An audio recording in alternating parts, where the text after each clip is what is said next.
The mud is in your mouth. You don't know how it got there. You're lying face down in a field that doesn't have a name on any map you've ever seen, and the world around you is just noise, pure, suffocating noise. Somewhere behind you, something is burning. You can smell it before you can see it. Your hands are shaking, not from cold this time. And the strange thing, the thing that doesn't make any sense, is that right now, in this exact moment, with your cheek pressed into German soil that isn't even German anymore, all you can think about is your mother's kitchen, the smell of bread, the light through the window on a Tuesday morning. You blink, a flare goes up somewhere ahead, and you remember who you are. You remember how you got here. It starts the way it always starts. Not with war, with paperwork. You're 18. You're sitting in a room that smells like cigarettes and old wood. A man in a uniform looks at you the way butchers look at cattle, measuring, not really seeing. He stamps something, hands you a folded piece of paper. And just like that, you belong to something bigger than yourself. You don't feel brave. You feel small. That's the part they never tell you. How small you feel on the first day. You're a Schütze, a private. The lowest thing on the entire ladder. You are nobody. You have a number. You have a rifle that is older than your father. You have boots that don't fit, and you have 23 other young men around you who are pretending, just like you, that they're not terrified. The sergeant screams. You learn very quickly that when the sergeant screams, your body moves before your brain does. That's the first lesson. Your body is no longer yours. Back to the field. The burning smell is stronger now. You press yourself flat, breathing through your teeth. Someone is shouting to your left, but the words don't land. They just dissolve into the general chaos, like everything else. You think, get up. Your body refuses. You think, you have to get up. Your fingers find the rifle. And suddenly you're back there again, that first winter. The first real winter, Poland. Or maybe somewhere past Poland. The maps kept changing. The cold there is not weather. The cold there is a living thing. It crawls inside your jacket. It sits on your chest. It makes your thoughts slow and thick like oil. You're a Gefreiter now. A lance corporal. You got the promotion not because you were brave, but because 3 men ahead of you got transferred and someone needed to hold a title. That's how it works. That's how most things work. You have 1 extra stripe. It means nothing except more responsibility for no more warmth. You're responsible for the 4 men on your left flank. You don't know how that happened either. One of them is 17. 17. His name is Fisher. He has the face of a boy who hasn't needed to shave yet. He asks you, one evening, sitting in a trench that's filling slowly with icy water. He asks you if you think it'll be over by spring. You look at him. You say, yes. You have no idea if it'll be over by spring, but he needs to sleep, and you need him to sleep. So you say yes. That's the second lesson. Some lies are weight-bearing walls. Remove them and the whole structure collapses. Back to the field. The flare is dying. In the brief silver light, you count 3 shapes moving low through the field, 40 meters ahead.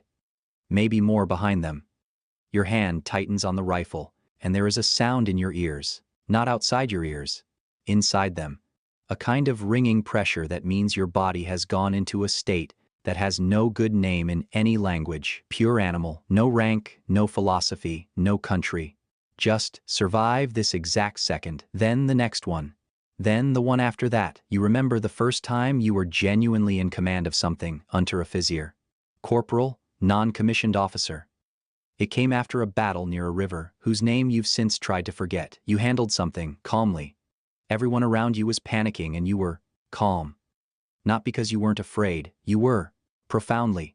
But fear and function had somehow separated inside you by then, like oil and water, and you'd learned to act from one layer while the other screamed beneath it. The officers saw it. Officers notice when you stop shaking in front of them. And then suddenly there are men who call you by your rank. And they look at you with something you're not ready for. They look at you like you have answers. You don't have answers. You have experience, which is a completely different thing. Experience is just a collection of moments you survived that you didn't expect to. That's all it is.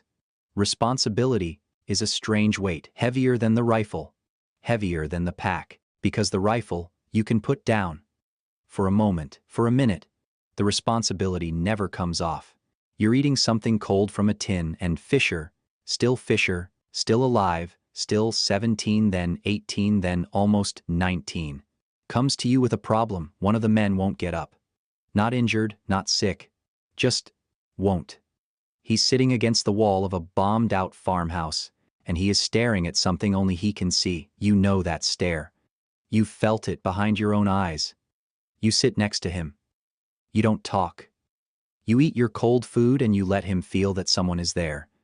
Not fixing anything, not ordering anything, just present. After a while he picks up his rifle. You never speak of it, that's leadership. You'll eventually understand. It's not speeches, it's not certainty. It's showing up to the dark places and sitting in them alongside people. Feldwebel? Staff Sergeant. By the time you reach this, the war has been living inside you long enough that you can't fully remember who you were before it. There are flashes. The kitchen. Your mother's voice. A girl with dark hair near the river at home. A Sunday summer, before any of this had a name. But mostly there is just the texture of all of it, the weight and the sound and the cold and the waiting. Always the waiting. People think war is constant action. War is mostly waiting. Waiting in holes. Waiting in trucks, waiting in destroyed buildings, eating nothing or eating badly, listening to distant artillery, and trying to determine from the sound whether it's moving toward you or away. You've become very good at that. You can tell now, from the pitch and the interval, roughly what kind it is. Roughly, how far, roughly, whether you should move. That knowledge cost you something to get. You don't know exactly what. But you can feel the absence of it sometimes. At night. When it's quiet, you reach for something inside yourself and your hand finds a gap. Something used to be there.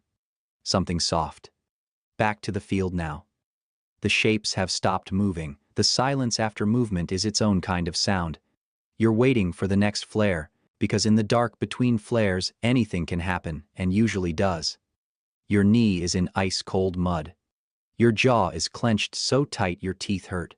And despite all of it, despite every rational signal your body is sending you, you are thinking about a conversation you had 3 days ago. About orders that didn't feel right. About a road you were told to hold. About the civilians on that road. The mind does this. It goes to the hardest places at the worst times.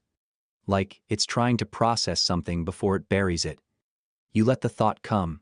You let it sit. You don't resolve it. You can't resolve it. You just carry it. That's what rank eventually teaches you that nobody tells you at the start. The higher you go, the heavier the things you can't put down. Oberfeldwebel, Master Sergeant. You wear it quietly. By now the war is in its later years. You can feel it. Not just the military reality of it. The retreating lines, the supply problems, the faces of the replacements getting younger, until you're looking at boys who remind you of Fisher's first day. But something else too. A tiredness in the fabric of everything. The men still follow your orders. They do it because they trust you. Not because of ideology, not because of speeches. Because you have been there every time it went wrong, and you have not abandoned them.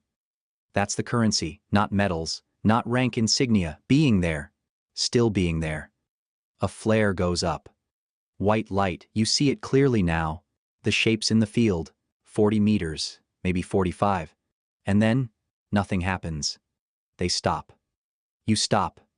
Everything stops. For a full 3 seconds the battlefield holds its breath. And in those 3 seconds you think the most useless, beautiful, absurd thought. I would like to go home. Not to a country. Not to an ideology. Not to a cause. To a specific door. A specific smell, the light on a Tuesday morning. 3 seconds. Then the world breaks open again. The last rank is the quietest one to wear. Stabsfeldwebel, Senior Master Sergeant. You don't celebrate it, there's nothing to celebrate anymore. The ceremony, if you can call it that, is a man handing you something while standing in the ruins of what was once a town square, and you shake hands. And that's all. You look at your men, they are tired in a way that sleep won't fix. You know that because you are tired in that same way. You have made decisions that you will spend the rest of your life measuring. Some of them were right. Some of them saved men you loved. Some of them, you don't finish the thought. You never finish that thought. You just put it in the pile with all the other unfinished thoughts. The pile is very large now.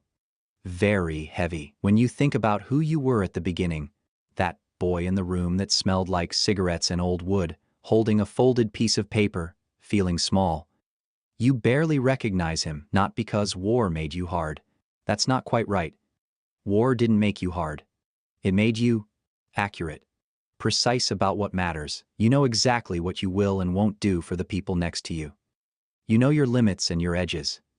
You know which fears are signals and which are just noise. You know that courage is not the absence of terror. It is the decision, made in a split second, to function anyway. You know that the best leaders you ever had said less than anyone. You know that the worst ones use the most words. You know that rank is just structure. The actual man wearing it. That's the whole question. That's always the whole question. The field. It's over.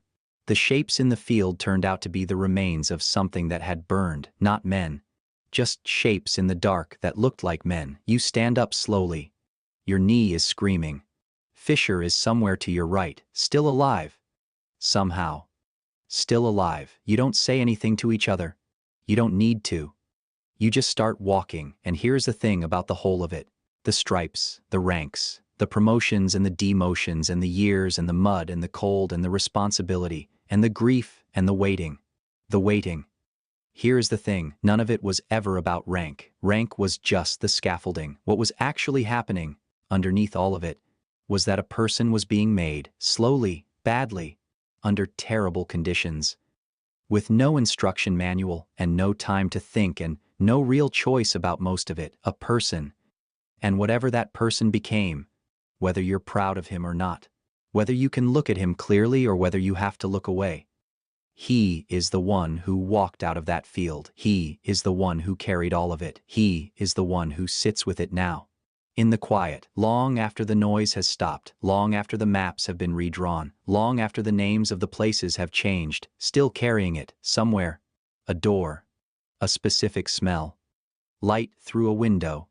Tuesday morning. Always Tuesday morning.